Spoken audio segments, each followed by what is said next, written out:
आइए दोस्तों, मैं आज आप सभी को व्याकरण के उस भाषाओं को पढ़ाने जा रहे हैं जिसको एक सटीक भाषाओं में आप सभी जान जाइएगा।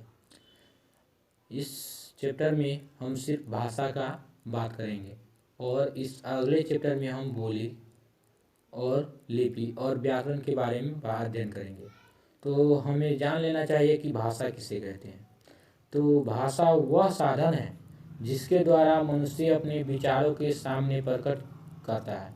यह समझता है कि भाषा संस्कृत की भाषा धातु से लिया गया है जिसका अर्थ है बोलना। यानी तो मानव अपने द्वारा बोलकर या लिखकर दूसरे के सामने प्रकट करता है, उसे भाषा कहते हैं। सटीक अपने मन को लिख सकते हैं। चलिए हम आगे बढ़ते हैं। तो भाषा तो जान गए, और या नहीं तो दूसरे ऐसे भी कर सकते हैं कि जब हम अपने विचारों को लिखकर या बोलकर प्रकट करते हैं या दूसरे के विचारों को सुनकर या पढ़कर ग्रहण करते हैं, उसे भाषा कहते हैं। भाषा में सार्थक ध्वनि का ही समावेश होता है। मनुष्य पुरुष परीक्षा की बोली भाषा नहीं है। आइए भाषा की विशेषताएं क्या है, इस विशेषताएं पर भी चर्चा करते हैं कि भाषा की विशेषताएं क्या है। तो पहला नंबर, भाषा विचार विनिमय का साधन है। भाषा है जो विचार विनिमय का साधन है। और दूसरा कह सकते हैं भाषा परिवर्तनशील है, कठिन से सरल है। मतलब इसका दूसरा कह सकते हैं कठिन से सरल है। और तीसरा में लिखा गया है कि भाषा उचित संपत्ति है। भाषा एक प्रकार की उचित संपत्ति है। तो भाषा कितने प्रकार के होते हैं, अब इसके आगे बढ़ेंगे। भाषा दो प्रकार के होते हैं, लिखित और मौखिक। अभी हम पढ़ेंगे दो ही प्रकार। एक और होता है संकेतिक भाषा, जो इशारे से किसी को बुलाया जा सके, उसे संकेतिक भाषा कहते हैं। लेकिन अभी हम पढ़ रहे हैं भाषा कितने प्रकार के, दो प्रकार के होते हैं। पहला लिखित भाषा।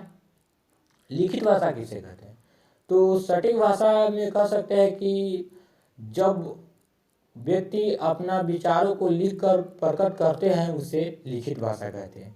उसी तरह से इसमें भी दिया हुआ है, जब व्यक्ति अपने विचारों को लिखकर व्यक्त करता है, मतलब दूसरे, लिखित भाषा कहते हैं। यह भाषा का अस्थायी रूप नहीं होता है, जैसे ग्रंथ, पुस्तक, पत्र, पत्रिका इत्यादि।